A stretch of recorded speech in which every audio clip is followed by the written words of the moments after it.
withheld inside some secret sky.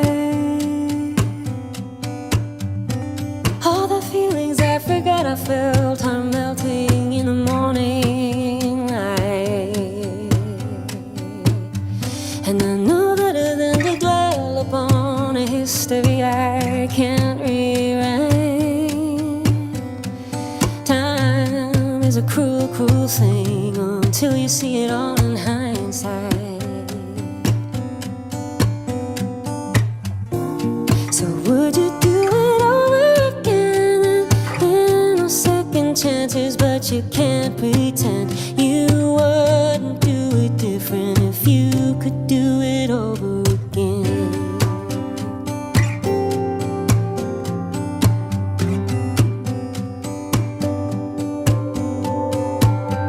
I always said it would take losing me for you to be the one I choose.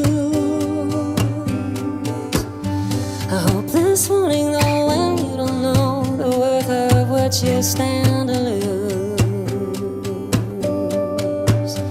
and I could feel my heart descending into fires of the deepest blue.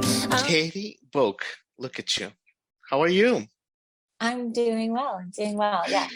Thanks for coming in here, Katie. Obviously, your new album, Calico, is out now. A wonderful, wonderful album, Katie. Congratulations. Thank you so much. I appreciate that.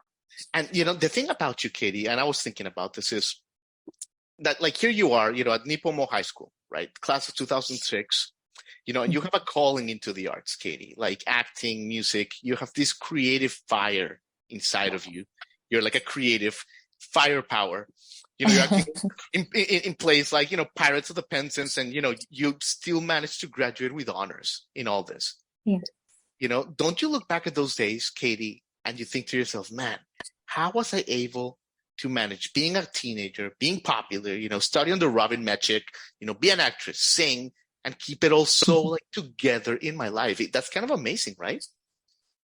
Yeah. It's funny. I was always such a type A kid, and I was really ambitious growing up. And I was like, yeah, I managed to juggle all of that, seemingly without any, like I never felt tired, or I had a lot of ambition. And it's funny now, as an adult in my mid 30s, it's enough if I just like get through a few emails and like, what I mean? It's like, I'm like, whoa, things, I feel like I sort of shifted in my adult life to being a bit more type B, but I'm honestly okay with it. I feel like I prioritize rest, and I have like a lot more of a holistic balance with my life. But yeah, back then I was definitely like, I was just really gung-ho about all the stuff I wanted to accomplish. Yeah.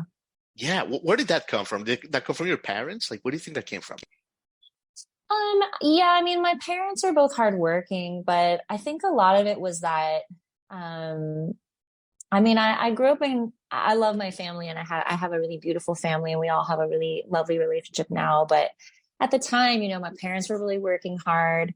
I basically woke up in the morning and would take myself to school, and I would come home afterwards and do my homework. Like, I was a really independent kid. And I think theater was just like an outlet for, like just the challenges of growing up in a broken home, and just being an adolescent. Like, I think that I just was really art, like my origin of my relationship with my art was always as like an escape, or somewhere to channel like big, strong feelings. Right. And it still is that for me in a lot of ways. But I think back then the impetus was definitely like, how can I just stay busy? And I had, all this angst and like just big life stuff that I was working through. And so I think a lot of it was just like how to stay busy and cope with life's challenges. Yeah. I love it. Love it. And Nipomo is like a small town too, even though it's in California. It's like 2 hours from LA, right? So it's not really like in that scene. It feels like a small town. Oh yeah, no, I mean, I went to LA later in life, and it was a big culture shock. Like, even though I grew up in California, it was like very small town. Yeah. Totally. Katie, and your story is so fascinating in so many ways. I feel like you could already write a book, honestly, in your mid-30s, like you said. Not only your incredible acting background, but the same with music. and you're in Nashville now. We're here as well. We're in the Gulch. What was kind of like that nudge, Katie, like that pushed you here to Nashville? And you said to yourself, Katie, you know what? I've done Broadway. I've acted my chops off. I really want to see what I can do with my music now. Yeah, it was interesting. I remember having a very distinct like feeling overwhelmed me, like I have to go to Nashville. So I had spent 8 years in LA. I studied theater there, and then I was just in the city. And then, I did a bit of traveling. I went to India, came back to LA, and then an opportunity came about for me to go to New York to do the Broadway show. So I went to New York, and after that, I just didn't want to go back to LA. I felt like I had cut my teeth in that city, and it was really a challenging time. My early 20s, it was like, working a lot of different types of jobs while also trying to make music. I had like a really crappy car that was always breaking down. And so it was hard. Like it was like my early 20s in LA were like amazing, but it was also like really hard. So Like a hustle, it was a hustle for sure. And so after the Broadway show ended, I was just like, I'd already sold all my stuff. Like I didn't have a car. I moved to New York and basically just started over. So I was like, I don't really want to go back to LA. It doesn't feel like inviting to me. I was really happy to leave it.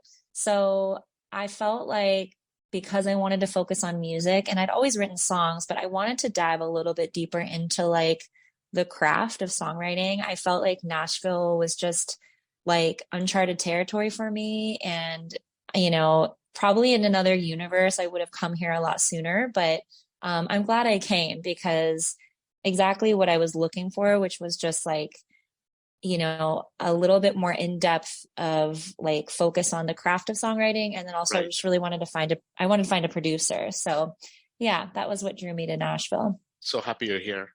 You're in the right Me place. too. You're in the right place. Yeah. But you mentioned something really interesting. I could talk to you for 17 hours. Unfortunately, we're going to have to move along. But you mentioned something about India. I love that Indian story. So let me get this straight for my audience, and we'll get to the new songs in a sec. But so you graduate from UCLA, and you're the starlet. You're the queen of the ball of the UCLA Bruins Arts Department. And you hustle, but you end up in India in an all-women Bollywood band that toured, right? It toured around the world, right? Is that what happened? Yeah, it was actually my first like proper gig out of school. I was playing open mic nights around town, just kind of trying to find my way in the music scene in LA. And I ended up like getting asked to join this band of like women who were going to India. Basically, in India, they get all the weddings happen between October and March because that's the non-monsoon season, so it's not raining. So everybody gets married during that time. And, Indian weddings are very extravagant. So, I went over there for 6 months. We did, I think, 18 shows, and it was like $500 a show or something. Like it was the most I'd ever been paid for, to gig at that time. So yeah, it was a really fun experience and ended up kind of inspiring the record I came back to LA to make. Yeah. Yeah. Yeah. Love it. Love that story, Katie. Thanks for sharing it. And, Calico, such a beautiful album. And listening to it, Katie, couldn't help but notice that there's like these beautiful layers and some not so beautiful, but like you kind of came out with beauty after hard stuff, like divorce, right? Like as a divorcee myself, like I saw a little bit of that. How were you able to channel kind of like those roller coasters of a divorce into a song? Because, it sounds so kind of easy but I'm not an artist, Katie, but I respect the shit out of people like you that are able to kind of like make beautiful 4-minute pieces of art out of that. Like, how do you do it? Man, that means a lot. It's not easy. It's definitely a process of kind of, I think with me, there's that initial spark. I knew that I wanted to convey like the depth of what I had been through in terms of just like new motherhood, divorce, grief. And I'd been doing a lot of work around like just shifting patterns. I think I got really into like the study of attachment styles and being an anxious, needy person or someone who's codependent. You know what I mean? Like I was really trying to understand why I am the way that I am based on my family of origin or just cultural conditioning. Like I grew up watching Disney movies and thinking that fantasies were real, that I could like fall in love in this really romantic way. And I think a lot of us have been misled, and it's led, at least for me, it led me into like a really unhealthy relationship pattern. And so, I think part of it was that I was taking some of the work that I was doing, like with my life coach and just trying to figure out, how can I shift these patterns? And, as cliche as it sounds, it's like loving yourself and like recognizing your own value outside of whether or not someone is reciprocating that love was like a big theme for me during this time. And so I wanted to convey that in the album. So a lot of the songs kind of focus on that and just that journey of kind of blooming into your autonomous version of yourself. Yeah, yeah. And like hearing you talk, these are the values and the same sonically in your album that someone like Joni Mitchell has. And it's funny because she was such a big inspiration for you. Her album Blue turned 50 a couple of years ago, and you did a lot of stuff with that. Why did Joni resonate so deeply with you from like a younger age, Katie?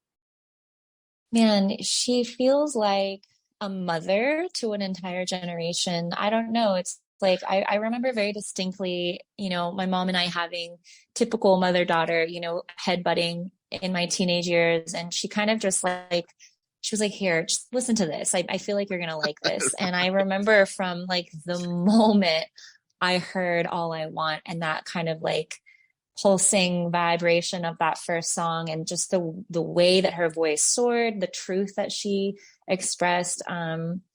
I don't know. It spoke to me. And I mean, I'm certainly not the only one. She's spoken to an entire generation of men and women, but I think she just has a way of capturing really complex things that were very, very personal. But because she was so specific in her experience of it, there's a saying I really love, which is like, the more personal it gets, the more universal it becomes. And I think Joni really encapsulates that. Like, Yeah. she spoke her experience, but it was like something we could all understand.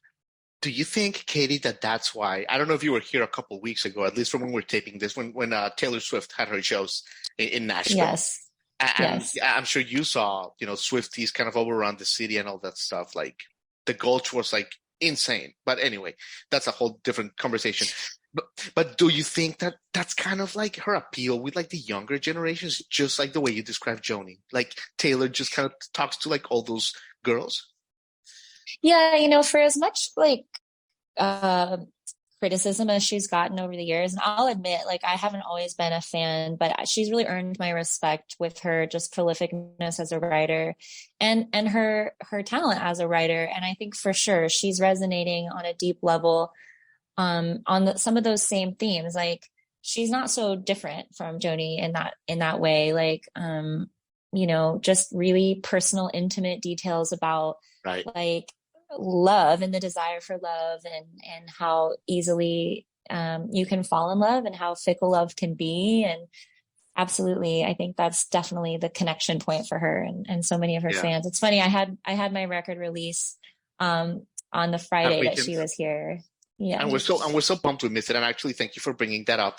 And thank you for your time. Just have a couple more questions for you. But your album release show, you had one here in Nashville at the Bowery Bowl. We had a previous commitment, and then you had one in the West Coast. I heard the one here Yeah. was awesome and beautiful, and it was a beautiful crowd. But let me ask you about the one in the West Coast, because you go to the Hotel Cafe, which is kind of an iconic singer-songwriting venue there. I was there last year. But you go in, Katie, kind of like the newer Katie Boeck, like a newer model, and you go to your old stomping grounds in LA with this. How did that feel to kind of like take this art that is like, it's like the same person, but you're not, Yeah, your whole description of that is very accurate. The last time I played Hotel Cafe, I was very pregnant with my son, and I was kind of nervous coming back because, that's almost 6 years ago. Actually, I guess it would be about 6 years. And I wasn't sure if, so much life had happened in between, and I wasn't sure if I was going to even have a draw, but it was so amazing. Like, the room was really full. It was packed out. Lots of old faces and new friends and family. And it was really heartwarming to be able to go. I actually was able to hire majority of my old band back, which was so cool because back in the day when we were all in our early 20s, like we were all just getting started. And now like my old drummer, Rob, is playing for Casey Musgraves, and, like we've all come up together now. And so it was like, it felt so, so good. It was like such a nice, successful Right. last little kind of promotional event for the record, and it was really heartwarming. Yeah. So it had like a positive kind of like homecoming, not like a heavy going. Absolutely. Oh no, absolutely. So positive. And I was like pleasantly surprised by that actually. It was like, okay, yeah, people are out there, they're listening, like they remember. And it felt good to kind of show up with a new collection of songs that I felt like were more mature and just Yeah. like reflective of all that had happened in that space of time. Wonderful, Katie. Well, let me leave you with this. Talking to you, talking to people like you, sometimes like the story of the artist is different than you start coming in. Your story is one of resilience. Like you can tell, Katie, that you're like so strong and you've overcome and created such beauty out of like toughness. And that's awesome. So I wanted to ask you, what does 2023 Katie Boeck would tell someone, 19-year-old Katie, because you're a badass right now. Thank you. That means a lot. I really do think like resilience is like a life word for me. And it wasn't ever something that I set out to like create for myself, like these challenges that I've had to overcome. But I'm really proud of standing here and I'll be completely transparent. Like there are days that I really do still doubt and still question and wonder, like, like, what am I doing? But I think the biggest thing that I've learned and a big theme that I've been kind of marinating on lately is like to really, and it's kind of what Over Again is about on the record. Like we are only the sum of our experiences. And so if we feel super cringy about ourselves, then we'll never share. And I think like there's the creation of the art, but then there's the sharing of the art. And it never makes the full, like it can't have its full journey if it isn't shared. And you have to kind of honor the parts of you that have made you who you are, even if you've outgrown them or evolved. Like someone out there is going to be resonating with where you are in life. And I think it's really generous of artists to give of themselves as uncomfortable as it can be. And so I'm just going to continue doing that and growing and being proud of, my story and all that has brought me to this moment.